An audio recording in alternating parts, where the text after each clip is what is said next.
Right. Nice. All right. Whitney, welcome. I'm so grateful that you're here with me today. I'm glad to be here. Yay. And before we get started, I just want to welcome everyone. I'm Andrea. Welcome back to my channel. I share authentic stories, travel experiences, and tips on navigating life and money. Welcome. And I'm really looking forward to my interview with Whitney today. I'm super excited to be here with you and just to spend this time together. So let's do it. Let's do it. I put in our Starbucks order you're having today. It's a iced Dubai chocolate something. Matcha, and it sounds amazing. Yeah. So I'm excited. It even has pistachio sauce. Yeah. Which is so fun. I'm excited to try it. I'm typically a brown sugar oat milk shaken espresso girl, but I'm switching it up with pistachio today and chocolate cold foam. So we put that order in. Yeah. We're going to get started in our drive, and we'll get started with talking, and then we'll get our coffee and we'll be on our way. So thanks so much for joining today. Okay, right. Miss Whitney, maybe we better start with, who's Whitney? Tell us a little bit about yourself. All right. Oh my gosh. Where do I start? I am a 24-year-old Christian girl. Man, I have a twin brother. I didn't know you were a twin. Yeah, I have a twin brother. My mom had 4 kids, so I have 3 siblings. I love singing. I've been singing since I was 4 years old, so that's 20 years of singing. I've just been Christian my whole life, so Jesus has been, part of my life. Who am I? Yeah, I mean, I love musical theater. I love acting, dibbled and dabbled in modeling and things like that. So I love all things arts and crafts. And I just love, I'm a very outgoing people person, so I just love social interactions. Let's this interview, this is fun. This is fun. Yeah, exactly. So yeah, I mean, that's summing myself up in a minute. Yeah. Love it. Well, the reason I was like, hey, Whitney, will you come on the channel and do an interview? You're just so full of life. Thank you. And I just, I want to be around people like you and just learn from you and be able to, add ththose things into my life what I can, because I want to be joy-filled as much as I possibly can. Yeah. And I'm looking forward to learning from you, and I think that our audience can also learn from you. So I'm looking forward to talking to you today. So one of the questions that I had pre-asked to you is how do you get through hard and difficult times? Yeah. And that was a really good question. I would say, how do I get through hard and difficult times? I have to say I lean on God. I mean, I can't do anything without him. There was a season in my life where I was a lukewarm Christian, and I was trying to, for a large portion of my life, I was a lukewarm Christian, and I tried to, do life on my own, and that never got me anywhere. I was always broken, lonely, just going through storms, and I couldn't do it. And so since just surrendering my life to the Lord, I just found that God has strengthened me in my storms, and when I go through hardships, I just lean in on God more, and just my community, my church community, and those are the people that stand in the gap and pray for me and help me carry my burdens. And so I have to owe it all to God. I can't go through any hardships on my own and still have joy without the Lord. So the Lord has given me strength and given me joy, and it's been a beautiful thing, because when I lost my car a couple last month, I was so chill about it, so calm. And I told someone, I was like, my car, I don't have a car anymore. And she was like, you sound really calm. And I was like, yeah, man, God's good. I mean, he's going to work it all out. So it's really the Lord, honestly, I'll have to say. One of the things you were telling me about is that, and actually I want to, because I don't know a ton about your singing career and all you're doing there, but one thing you told me about was that you get to serve and help sing with the seniors at the senior center. Is that the right term? And so I want you to tell us a little bit about that. Like, one, how did you hear about that? And actually, to add in a little bit of your singing career and how and all of that. Okay. Yeah. So start off with a little backstory of like my singing career. Yeah. So I started out. I was going to a performing arts college in 2019, and before then, I had never like written any songs. I always would just sing covers, even though I had been singing my whole life. I was well versed in choir and musical training and all that. I never had the confidence to write my own music. And so I went to the Performing Arts College for a year. I wound up leaving that school because during COVID, we wound up having to be online. So I really only got to spend like 6 months in person, and I was at a performing arts school in Los Angeles called AMDA. Shout out to AMDA. It's a really great performing arts school in Hollywood, and I had got in. It was a private performing arts school. I was planning on being there 4 years, you know, living in LA, the dream, everything. But yeah, that wasn't God's plan. So COVID happened. We had to all come and do online school. So I did performing arts online for the rest of the school year. That was not great because, you know, performing arts is you have to be in person for that.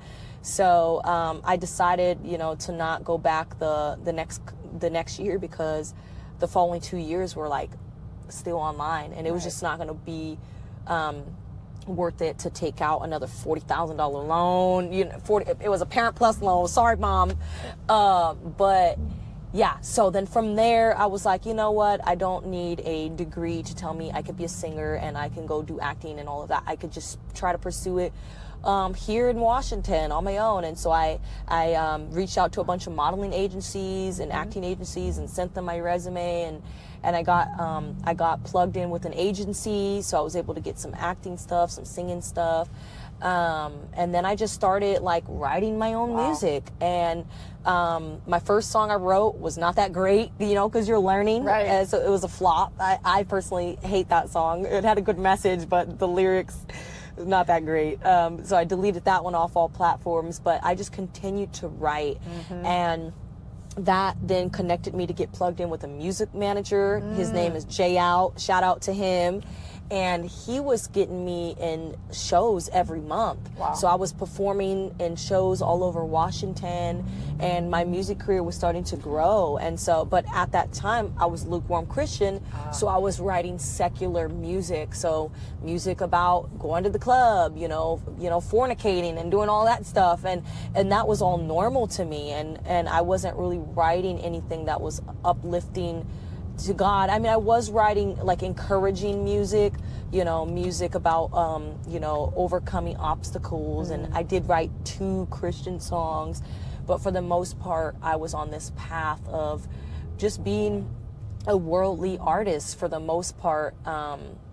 And so long story short, then eventually I started writing Christian music when I surrendered to God, and I dropped my first gospel album, Redeemed, and that's on all platforms. And then somewhere last year, I just was able to get this opportunity to work with Naomi Morgan Entertainment, and that's where I do gigs where I sing for senior citizens. And so I travel all over Washington State and like do shows, and you know, it's just so fun because you get to bring joy to these retirement homes, and it's like the highlight of their week, and it's just like you get to be a light. And like a lot of people, that's one thing that they'll say. They'll be like, hey, we loved you, like you're a light, you know. And I just enjoy being able to bring smiles to their faces. And I honestly love that job. It doesn't even feel like work, to be honest. So that's how often do you get to do that? Oh man, it's so. When I started out in November of last year, it was kind of slower because they had already casted out all their shows. So I was kind of getting like the scraps, the shows that weren't cast yet, because they cast out like months in advance. So November was a little bit slow, December was a little bit slow, and January. But February and March, like I'm able to do shows like.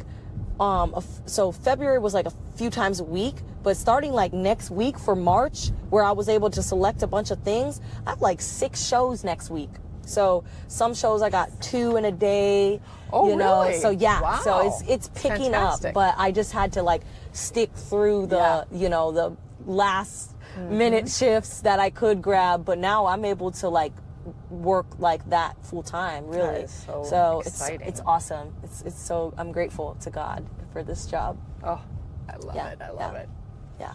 Well, and this aligns to one of the questions in relation to persevering that I'd asked you, you know, and when you are encountering difficult seasons, or when you like, even when you had to, you know, dig deep and stay patient, but how do you do that? What do you feel like is your style and how you persevere?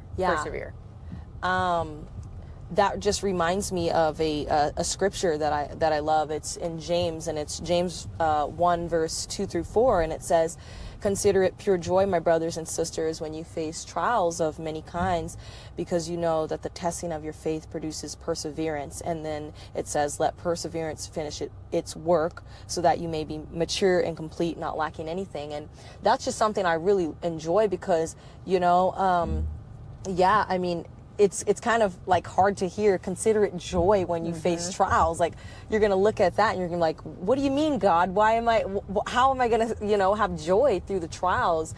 But, you know, I've just found that in the trials and being able to persevere, it's going to be hard doing it on your own. So you do need community. And, you know, I think that's a hot topic in today's society, is like being in a church home. I feel like a lot of people have their reservations about being rooted in a church. They're like, oh, I don't need to go to church. You know, fair, but, you know, I feel like having a community to, like I was saying earlier, to pray with you, to be in the mud with you, to, like, you know, lift you up out of the pit. Like God can do that. Yeah. Absolutely. But like having a community to back you up has been what has helped me persevere. And I owe it to my family too. Like my mom, she's, you know, a strong woman of faith. And so just having her just praying over my life and just being a good guidance, good sound counsel. My younger sister as well, like having family that's also just rooted in Jesus, rooted in the Lord, has been how I've been able to navigate, you know, trials, and just actually running to the Lord, you know, because in the past I would run to things of this world. Like I used to fill voids with things that didn't fill those voids truly. Like they would still leave me empty and unsatisfied and unfulfilled and searching for more. And I just instead have started to turn to God, be in my word, spend time in prayer, spend time in worship. And it has, like, it doesn't get rid of the trials. Right. Like, you're still going to go through trials and storms, but it's given me peace in those trials and storms. So I don't know if that's I love a good it. way. Okay, I love it. I'm like, did I answer that question? You did. And we're going to do a commercial break for coffee. Whoop, whoop, whoop. Commercial break. Hi. I have put in a mobile order for Andrea. Oh yeah, we have it. You can pull it to the window. All right, perfect. Thanks. Nice. We like our coffee. Yeah. So excited for you to try this. I'm excited. I love that. And I think that for me, the key is the trial does not go away. Yeah. It doesn't. But, like, for me, I couldn't survive without Christ. I couldn't survive without God. He has absolutely 100% helped me. But to your point, your community, your family, you're knowing that who you can rely on and talk to. I think that's wonderful. Yeah. So wonderful. So Yeah. love that. Yeah, thank you. Yeah. And you're a big part of our church. Northwest Church. Woo! And you are using your gift in service Yeah. on the worship team. Yeah. Regularly. And so in the main service, so the weekend service, and then young adults, and then now you see youth. I was just at youth camp leading It's worship so there. good. So it's So good. And to be honest with you, like, that's a full circle moment for me, because like I said, I've been Christian my whole life, so I grew up in the church. So as a young kid, I was serving in ministry and, singing on the worship team there and ministering different songs. Like my mom was constantly getting opportunities for me to just sing little Christian worship songs in front of the church. And so just to be back in that place of using my gift that God gave me to glorify him is just a full circle moment. Like, so it's a beautiful thing. I'm like, thank you, God, for bringing me back, because I had strayed and I was using my gift to, for the world and for the wrong things. And that was never what God, God gives us these gifts and he gives us free will so we can use it how we wish. But I'm glad that I'm using it to glorify the one who saved my life and changed my life. So, yeah. That's so great. Oh, it's so good. Amen. Mic drop on that. I mean, I just feel like it's wonderful.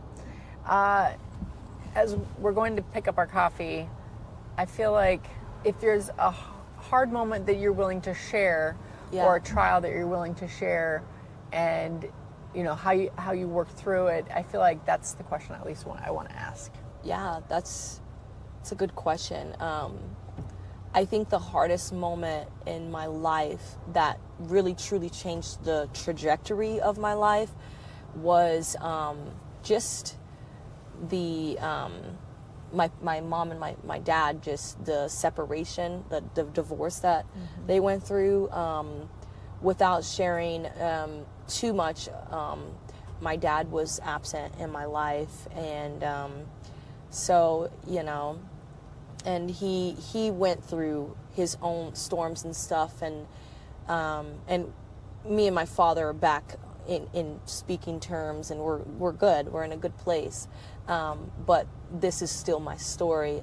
He was absent in our lives, and he kind of abdicated, his role of being a father, and so he was the first man to ever break my heart, and that was, I was around the age of 8 when they got separated, and he just kind of wasn't a part of our lives, so just dealing with like that rejection. Like I said, it changed the trajectory of my life. I started to have like this wound that I tried to fill. Like I was searching for love in the wrong places. I was just clinging for the love of a man, and I would, always find myself in a relationship, just wanting to be loved. And, and of course at the time, like, we eventually, like I said, I was kind of lukewarm, so I wasn't rooted in a church anymore. After 14 years old, I wasn't rooted in a church. So I kind of just got engulfed by this desire to be accepted and loved by a man. And I found myself in several toxic relationships. And I would be in those relationships for a long time, just because I was like, I want to be loved, and I was like, ooh. I'm yum. I love your good. Yum. Oh my gosh. Yay, thank you. Thank you so much. Would you look at this? Thank you too. Ooh, this looks beautiful. Let's see. I'm excited. Me too. Oh my gosh. Here, if you need a napkin, I've got them thank here. you. Yes. Well, thank you, God, for this drink. Yes. Thank you for Andrea, who treated me to this. God, would you let this... appreciate God's provision. Yes. God, would you let this be a nourishment to our bodies, even though it's got a lot of sugar in it? Thank you, Jesus. I'll receive that. Right. All right. I'm excited. I love it. Here we go. Let's see. Is this so good? Wow. Is this so good? Yes. Good. That chocolate cold foam, it tastes like a milkshake. It totally does. Oh my gosh. It totally does. You guys get chocolate cold foam from Starbucks. It's so good. Oh my gosh. It's so good. Wow. And you're trying the protein. Yeah, this is the protein. And it's still good. Yeah, it's so really good. Yeah. I literally feel like I'm drinking a chocolate milkshake right now. Right? Like, oh my gosh. It's so good. This we won't is look amazing. at the calories in the sugar. I know. We just will not look at do that. all. Yeah. you put me on with this because this is really good. Yep. It's so good. I was just going to get my original, like, chai, iced chai. No, this is delicious. I wonder if my mom's tried this. I love it. I love it. Oh my gosh. It's so good. That is delicious. Right? Okay. Wow. So Okay. good. So, yes. Yes. A lot of toxic relationships, that and the love of men. Like, it was just like, I just tried to fill a void. And so, yeah, I would say that was something I kind of dealt with my whole life, pretty much, from the age of 8 till really, honestly, I finally surrendered that to God. I think I would say a couple years ago. So, yeah, I was in I was in another toxic relationship, and, my mom, she told me the hard truth. She was like, Whitney, every time you get out of a relationship, you say you're going to just focus on the Lord and lock in with Jesus, but then you find yourself in another relationship in like a couple months. Yeah. And she said, she said, as long as I can remember, you've just kind of become a habitual dater. And it was real. Like, she told me the hard truth. Like, it was a hard pill to swallow. Yeah. But it was a wake-up call. I was like, she's right. Like, I can't remember the last time I was single. I'm just constantly trying to fill this void with men and being in relationships and being loved, and it's always toxic stuff. So it's like, it's not working. So, I was in this relationship. I found myself in this relationship for a little bit over a year, and everyone was telling me, like, God.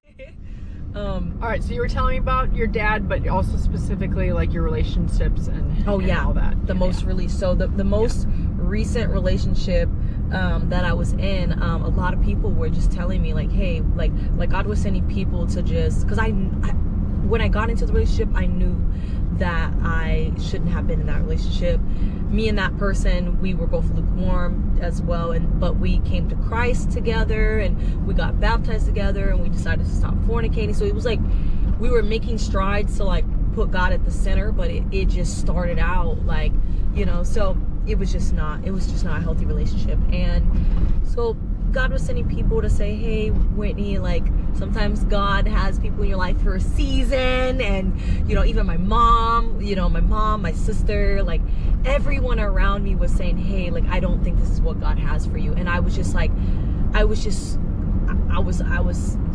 starting to walk with the Lord. So I knew, I was like, okay, but I was still like clinging to that. I couldn't surrender that aspect of my life of like surrendering my love life, surrendering that need to want to be loved. Like, I couldn't surrender it. I was just like holding on to the relationship, even though I just knew I had that feeling, and God was sending so much confirmation around me. And it was just like, I just found myself really depressed, and I found myself really, really depressed, and I don't know how to explain how I felt, but I just felt a lot of just, I can't even put words to it. It was just a horrible feeling. I couldn't get rid of that feeling, and I was like, God, I know this is what I need to do, but I can't. Like, I just want to accept any love that I can get. And God just had to keep reminding me that I love you, like, and I took that step of courage, and like, I walked away from that relationship, and it was the hardest thing I had to do, because this was not just like, oh, I'm just breaking up.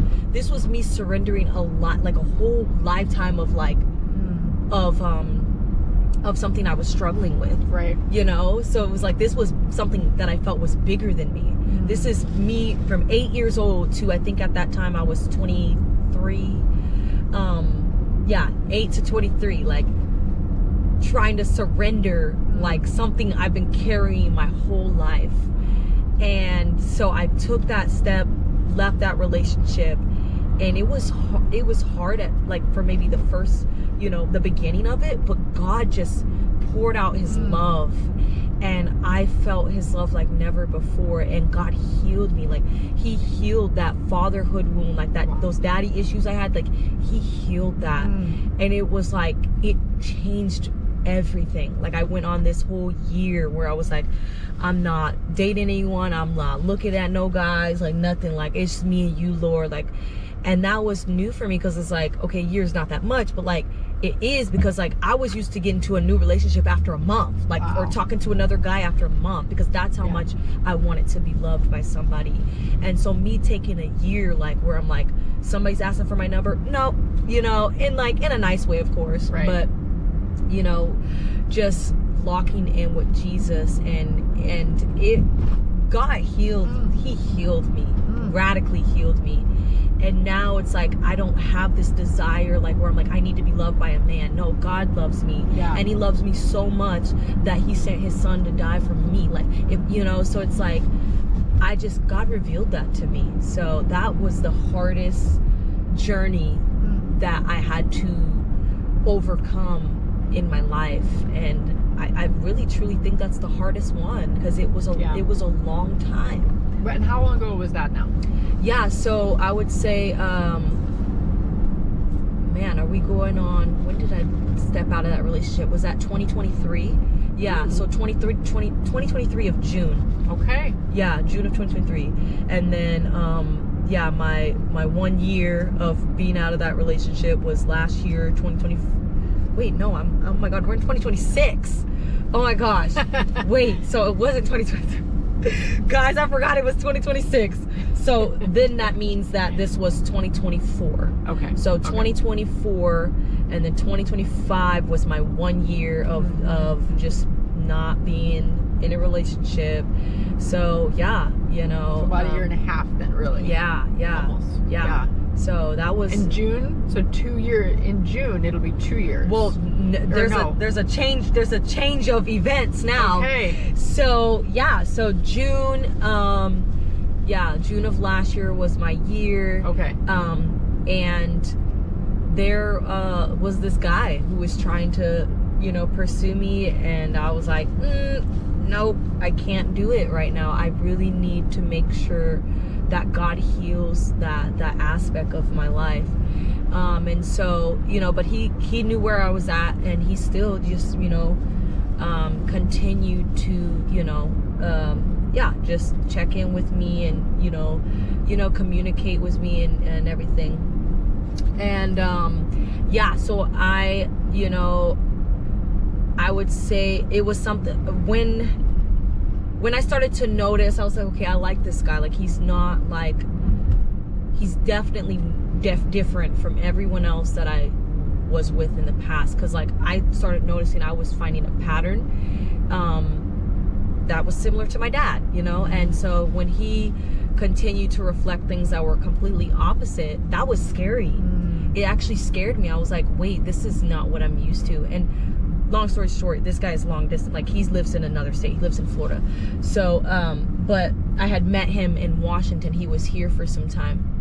But, and so when we would communicate and we would, you know, I kind of was distant from him while I was on my year with the Lord. But after my year with the Lord, and he was still consistent, I was like, okay, I'll give this guy the time of day. Like, I'll give him a chance to see, like, you know, if this is from the Lord or not.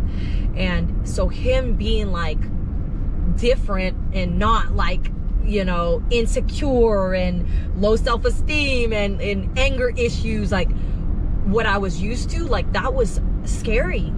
Because I'm like, okay, I don't know what healthy, like, I don't know what healthy love looks like. I didn't see it with my mom and my dad, and I don't have that in my family. Like, all of my aunts are divorced, and so it's like it's a generational thing, like, that I have not been able to see healthy love. So it was scary, but brought in a lot of godly counsel as the months went by, and, you know, very prayerful, talking to my mom, every, like, family, like I said, Christian community. And yeah, so I just kind of like went really slowly in this for months, because I was like, God, I don't want to go back into my old ways, Right. where I'm just getting into something like I refused to like repeat that.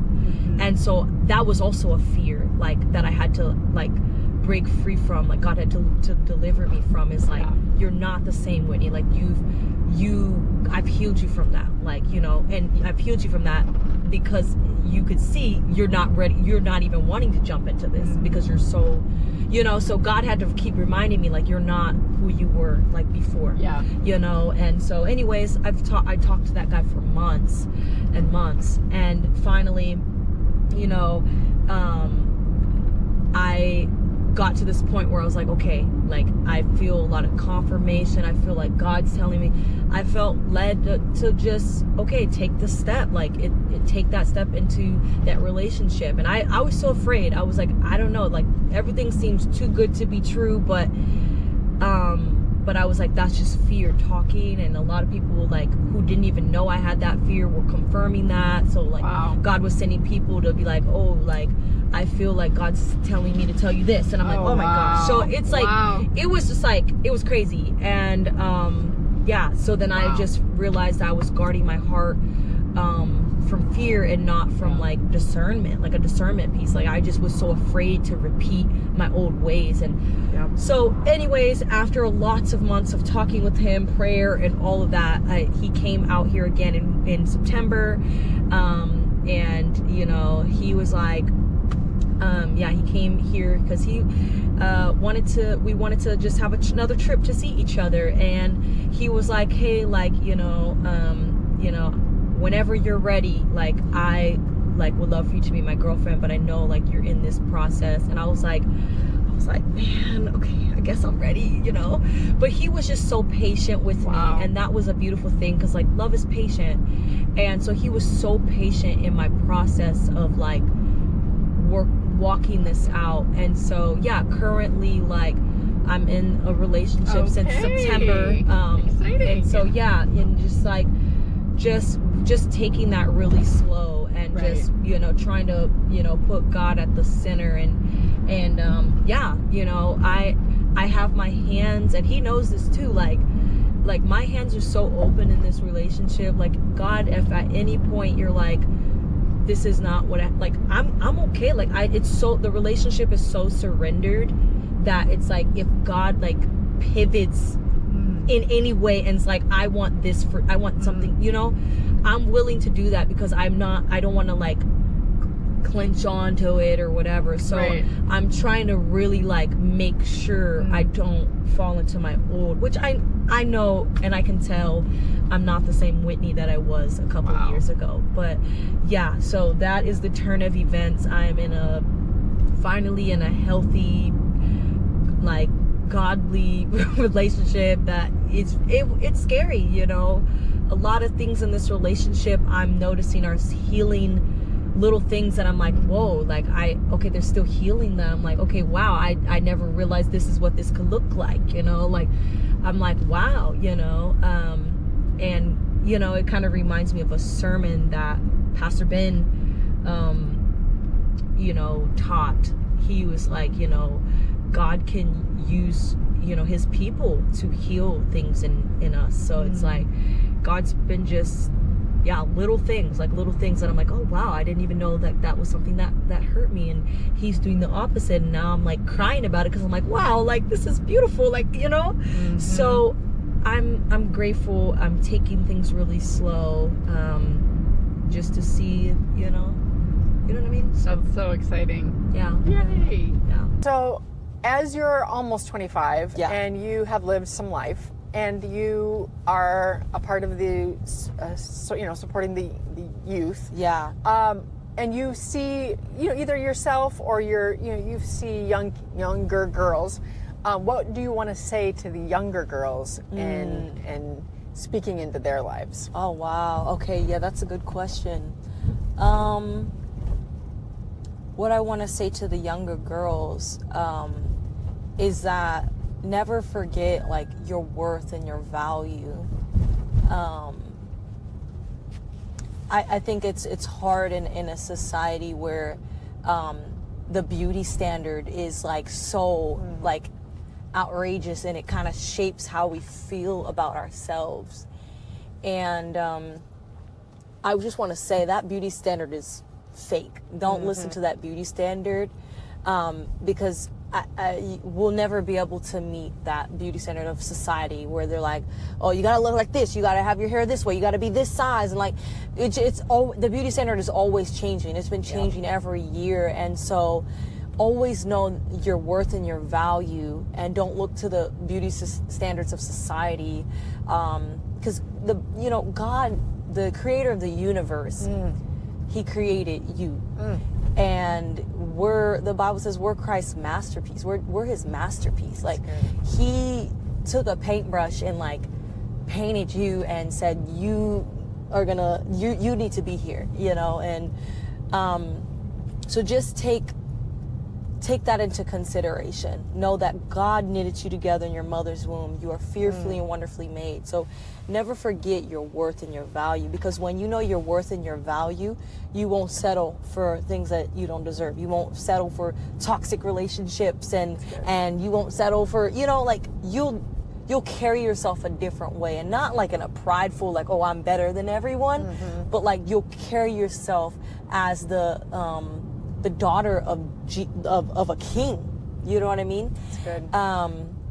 With humility, of course. And so, never forget your value and your worth. Know that you don't have to be in a relationship to, like, you being in a relationship or not, like, that doesn't determine your value. Like, a lot of young girls are like, oh, I want to have a boyfriend, or I want to get married. Like, that doesn't determine your value. I think that's something youth and women like are struggling with, is like feeling complete with somebody, and knowing that you're already complete because God completes you. So know that too, that a man doesn't complete you.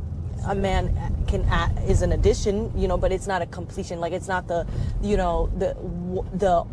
only thing that, like, oh, if you don't have this, you're not complete. You're missing something. You're delayed and something, So that as well, that's something I struggled with. I mean, I already said the thing about value and worth, because I struggled with low self-esteem. I did not used to love myself. I used to hate my size, my hair. Like, so love yourself. Be gentle with yourself. What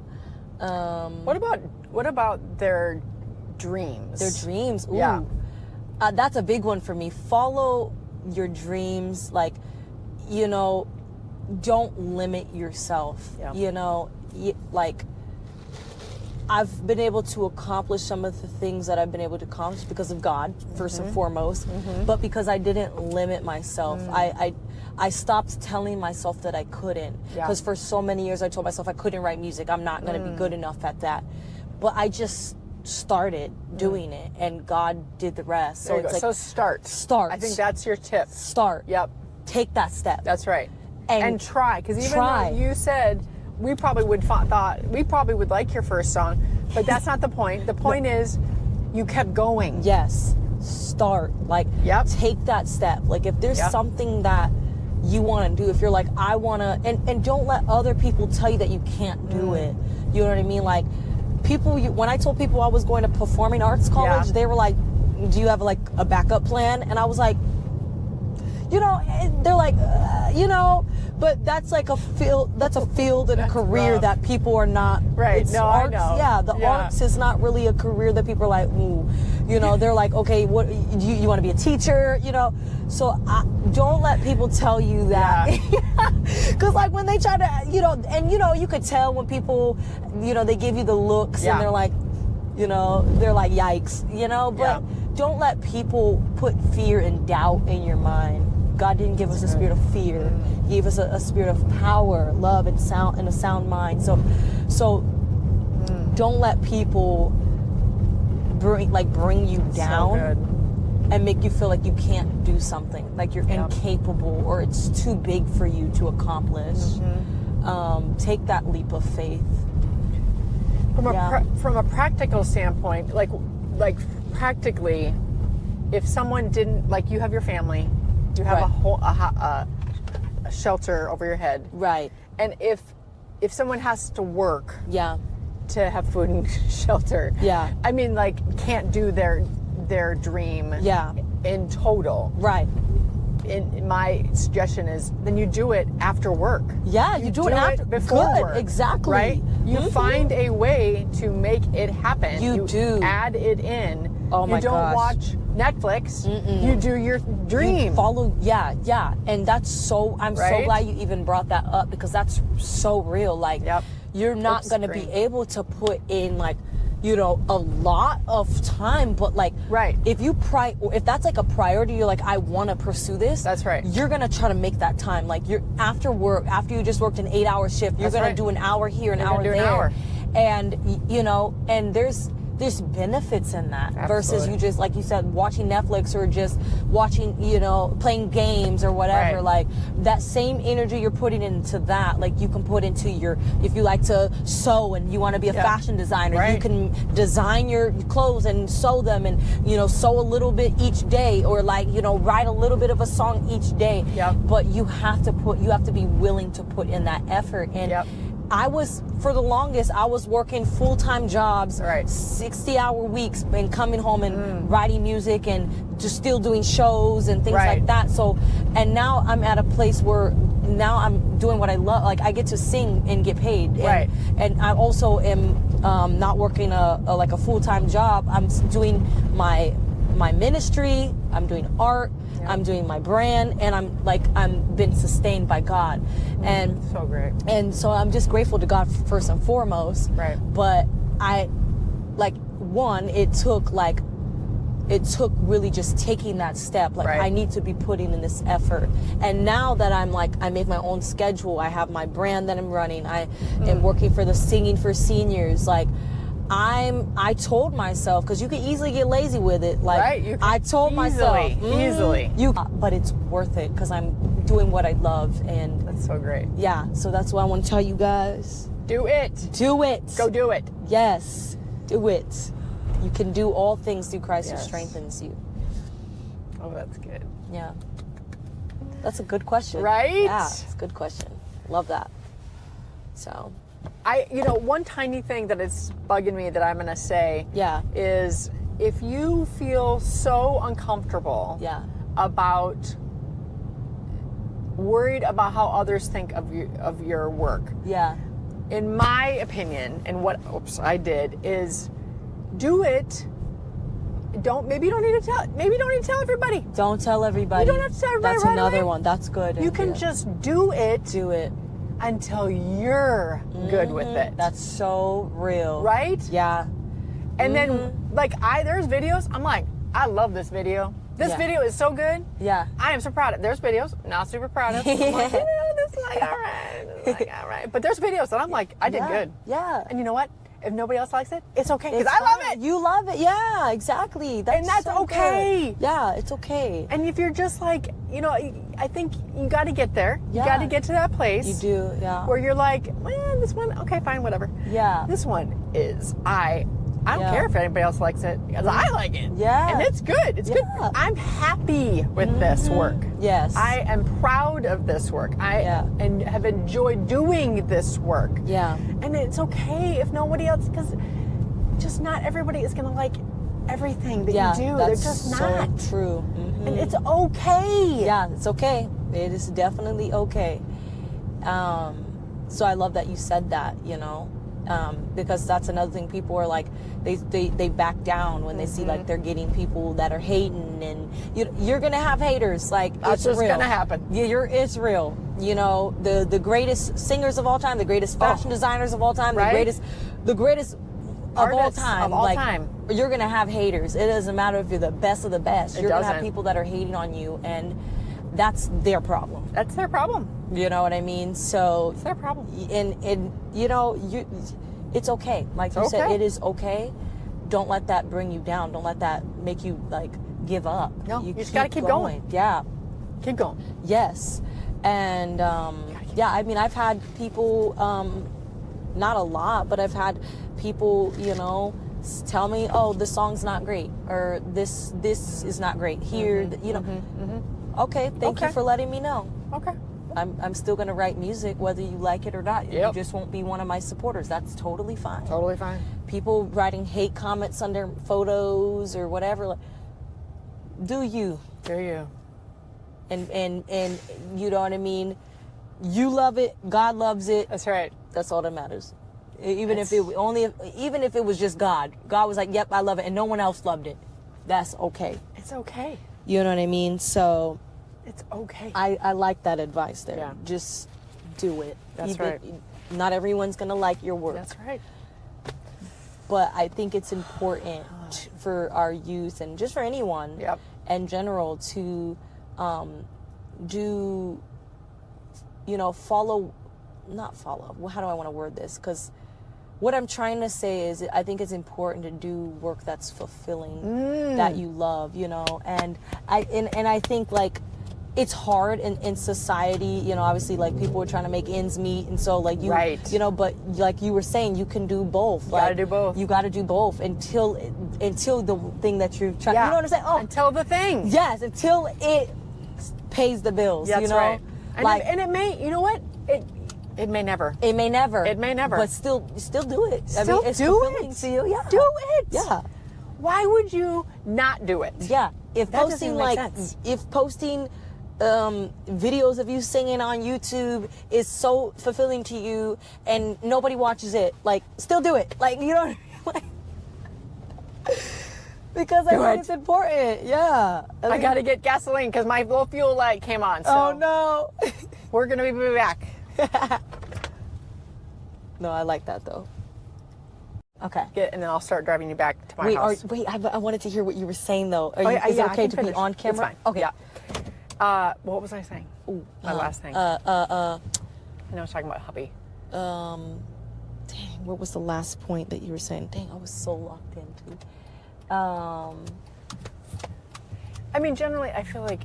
Oh, kids. Yeah, you're saying kids are kids, hard, yeah. and like so, like marriage can be hard, and you said under Steve Shell, basically, he's saying like grips. Yeah. Pastor Steve even was saying that, and that prayed and they followed Christ and they believed that God had them to be married, which is what I believe too. Right. And we follow him, we follow Christ, and it's still like I don't know how people do it who don't know follow Christ. That's what for real, for real, because we're two fallible people and we're doing the best we can, and we are serving Christ and trying our hardest, but yet it's still hard. I mean, we're fallible, we're human, and and throwing kids in the mix is, in my opinion, harder because we don't know what we're doing. Oh, I was saying Gen X. Gen X. Okay, so I'm Gen X. Hubby is 7 years older, so he's, I don't know if it's boomer or whatever. I have to look that up, But when I was raised,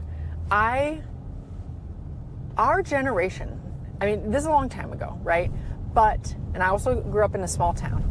But I was talking to my friend who was actually born and raised in LA, and even she was like, in our generation, when we were, my generation, we were shooed out to go run around on bikes. Yeah. And when the street lights came on, you went home. Yeah. It was a different generation. Yeah. And so my point being, like, both my husband and I were raised that I don't want to say we raised ourselves, but there's an element of, you figured it out. Yeah. And that's not how it is in this generation. No. Oh my gosh. It's not. No. Right? Yeah. And so we both are under this like, y'all, boys, come on. You can do this. Figure this out. Like, we can't handhold you the entire way. Yeah. I'm probably holding their hand more than my husband will. Right. But there is an element, because even the way I was raised was I had freedom. And honestly, I feel like part of the reason I turned out the way I turned out is because I had a lot of freedom. Like my mom, my parents divorced. My mom was with us all the time, right? And yet she was working. She had things she had to take care of, right? And so we had to take care of our schoolwork and all these things. And my kids are not, this generation is just not like that. And it's It's just, it's so hard. real. You know, It's so it's hard real. to know when you were, Yeah. when I was raised a different way, and Yeah. I was raised to figure it out, and I'm kind of like, boys, figure it Yeah, out. it's like, There's an element. Yeah, cook You yourself something for dinner. I'm gonna be I at mean, work. at least a snack, you know. we all try to figure, Yeah, no, we'll try I to feel do that family though. dinner. Yeah. But anyway, it's just, it's a hard thing, and we're doing the best we can. Yeah. And, and I'm grateful that we do the best we can. And, and I am grateful. I feel like there's a lot of things that are going well, and so we're doing the best we can. Yeah, that's good. And so, anyway. Okay, Yeah. but last question on our last strip of drive home. Yes. Help remind me of the question, and I'll say the question. Let me see. It was, how do you practically maintain a strong relationship with the Lord? Love it. So I had said to you, what's one question you want to answer? Yeah. And that is that question. Yeah. And you helped me craft that question, so that is a really good question. She's great at coming up with questions. But okay, how do you practically maintain a strong relationship with the Lord? Yeah. That question has so many aspects to it, so I'm going to try to narrow this down. But I feel like understanding the concept of discipline versus motivation. Because I got this was my friend Grace from church. She's the one that really highlighted this to me, and it changed my perspective on everything. Because I was just telling her one time, this was in the fall of last year, I was telling her, I was like, man, I've just been going through some stuff. I haven't really been feeling motivated to open my Bible and pray. And she was like, first of all, girl, but she said it with she had a sternness but love. Yeah. She was like, it's not about motivation, it's about discipline. And she told me, she was like, you're not always going to be motivated to spend time with God.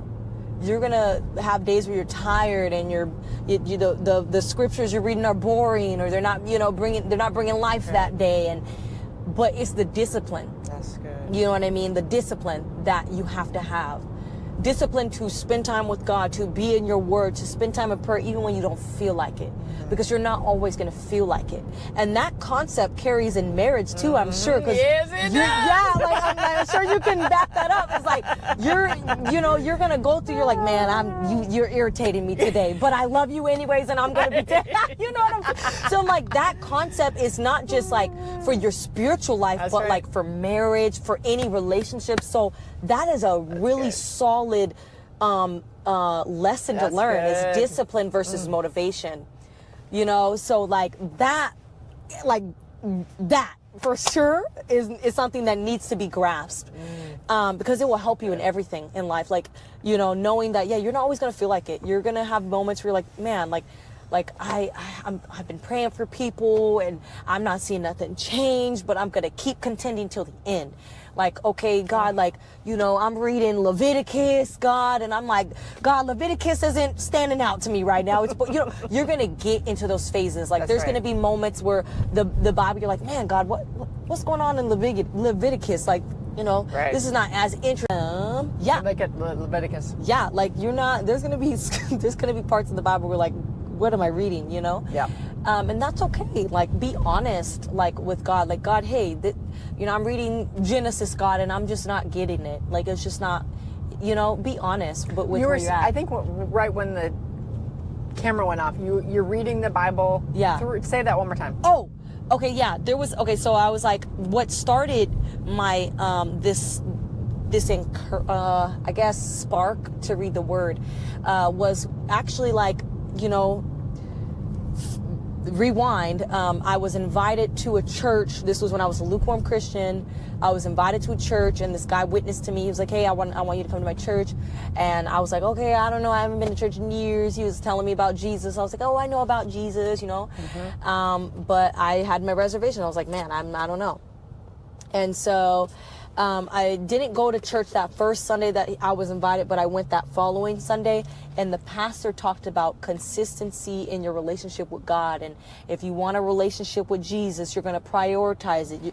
If you want a prayer life, you're going to schedule it out and prioritize it. If you want time, a Bible reading life, you're going to schedule it out and prioritize it. And so that was like, whoa, okay, wait, okay, that is real. Like, I schedule out, go and hang out with my friends. I go schedule, you know, whatever. And people schedule going and watch the football games. And so it's like, you're going to schedule it if you really want to, like, that's a practical step. Schedule it out. Life gets busy. So it's like, if you know you have so much going on in that day, schedule out, okay, at this time, I have a brief, even if it's like 10 minutes, I have 10 minutes right here. I have 30 minutes. I have an hour right here. Like, that's the time I'm going to carve out to spend with God. And so, so I was doing that and stuff, and that's what led me. And I had a Bible reading plan. So get you a Bible reading plan. There you go. Reading 15 minutes a day will get you to read the whole Bible in 1 year. So this is my 3rd year. I'm doing that. So get a Bible reading plan, and you'll read the Bible in the full year. And you know, the first year it's gonna be like you're learning. You're still, it's baby steps. Year 2, I was reading the stuff I read last year. I'm like, wait, I didn't get that last year. So you're going to learn more. And now year 3, I'm reading something. I'm like, whoa, I'm dwelling on the scripture. I'm like, wow, this didn't stand out to me as much as it did year 2 and year 1. So each year you're going to get new revelations of these scriptures. Like the more, you know, so it's baby steps, you know, it's baby steps. And so, I was just in that season again where I was like, man, I'm not motivated. And Grace had told me that word about, you know, just discipline versus motivation. And it just reignited that fire. And my mind went down this spiral, and I started to think, I was like, wow, the God of the universe longs for me to spend time with him. And he's calling me. And I'm just like looking at the call, and I'm like, oh, I'm too busy. And I'm just like, I'm like giving all of my time to everything else. And I'm ignoring the calls of like my Savior, the one who changed my life. And I just went down this whole spiral, and I'm like, wow, like God deserves like an hour of my day. Like, so then I started scheduling out my time again with the Lord. So every day, like, cause I'm busy usually in the morning and whatever in the afternoon. So 7 p.m. every day, I literally have an alarm on my phone, 7 p.m. at night, where I'm like, all right, guys, bye. I'm going to go spend time with Jesus. And sometimes that's an hour. Sometimes that's 2 hours. Sometimes that's 3. But I gave myself a time where I can extend it if I need.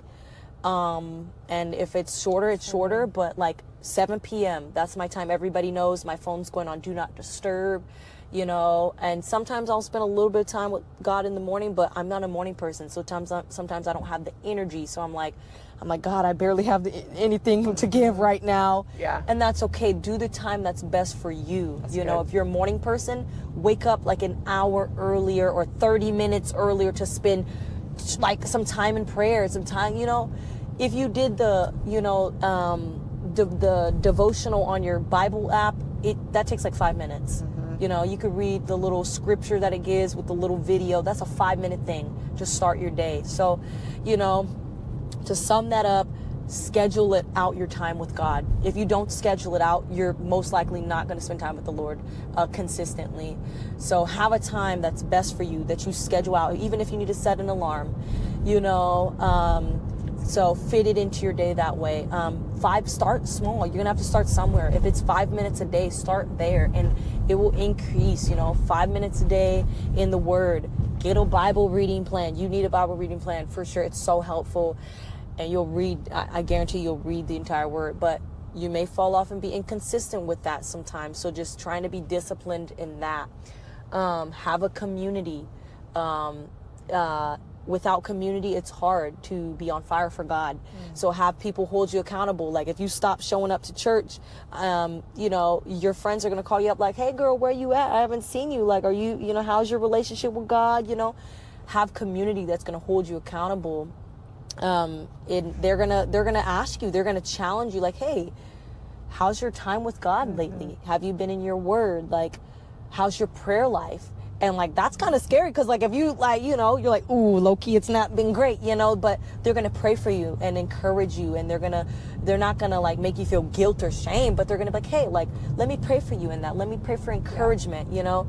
So having a community that's going to hold you accountable, yeah, those are things that has helped me. That's awesome. Thank you, Whitney. Absolutely. Thank you.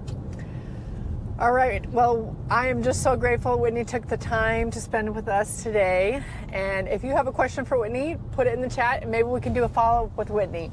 Wouldn't that be fun? I'd love to, man. I would love to do that. And I just thank Whitney, thank you so much for your time and your dedication and thinking through these questions, and for answering with the channel. And so thank you, everybody. We'll see you next time. Bye. I'm so happy to be here. Thank you, guys. Woo, woo. Subscribe.